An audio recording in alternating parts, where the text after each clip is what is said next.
రాత్రింబవళ్ళు 50 బుల్డోజర్లు పెట్టి చెట్లను ఊచకోత కోసినటువంటి పరిస్థితి. ఇవాళ దాదాపు 3 జింకలు చనిపోయినాయి ఇప్పటికే అని చెప్పి స్పష్టంగా ఫోటోస్తో సహా ఎవిడెన్స్తో సహా కుక్కలు కొరికేస్తున్నాయి, జింకలు చనిపోతా ఉన్నాయి, జింకలు పరిసర ప్రాంతాల ప్రజల ఇళ్లలోకి వస్తున్నాయి. అంటే అది ఉన్నటువంటి గూడును చెదరగొట్టినప్పుడు దిక్కులేక అవన్నీ కూడా పరిసర ప్రాంతాల్లోకి పోవడం, కుక్కల దాడిలో చనిపోయేటువంటి పరిస్థితి ఏర్పడ్డది.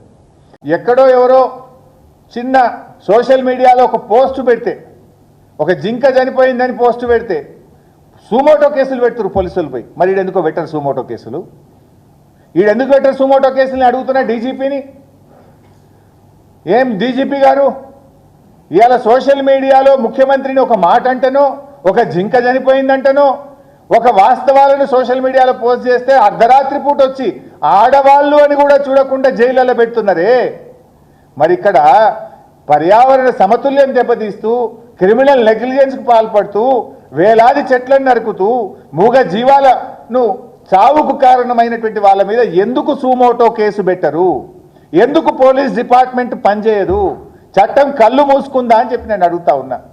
చట్టానికి అందరూ సమానమే కదా.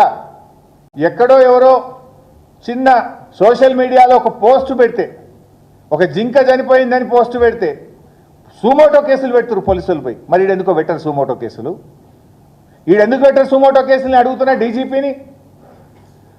ఏం డీజీపీ గారు, ఇవాళ సోషల్ మీడియాలో ముఖ్యమంత్రిని ఒక మాట అంటేనో, ఒక జింక చనిపోయిందంటనో, ఒక వాస్తవాలను సోషల్ మీడియాలో పోస్ట్ చేస్తే అర్ధరాత్రి పూట వచ్చి ఆడవాళ్ళు అని కూడా చూడకుండా జైళ్ళలో పెడుతున్నారే. మరి ఇక్కడ పర్యావరణ సమతుల్యం దెబ్బతీస్తూ, క్రిమినల్ నెగ్లిజెన్స్కు పాల్పడుతూ, వేలాది చెట్లను నరుకుతూ, మూగ జీవాలను చావుకు కారణమైనటువంటి వాళ్ళ మీద ఎందుకు సుమోటో కేసు పెట్టరు? ఎందుకు పోలీస్ డిపార్ట్మెంట్ పనిచేయదు? చట్టం కళ్ళు మూసుకుందా అని చెప్పి నేను అడుగుతా ఉన్నా. చట్టానికి అందరూ సమానమే కదా.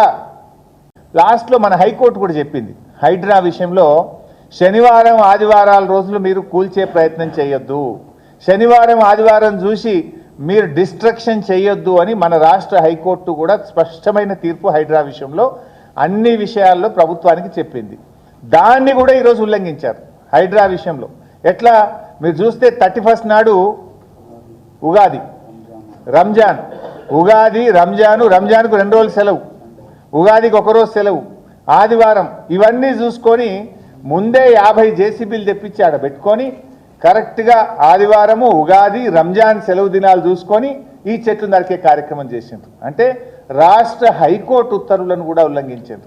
సుప్రీం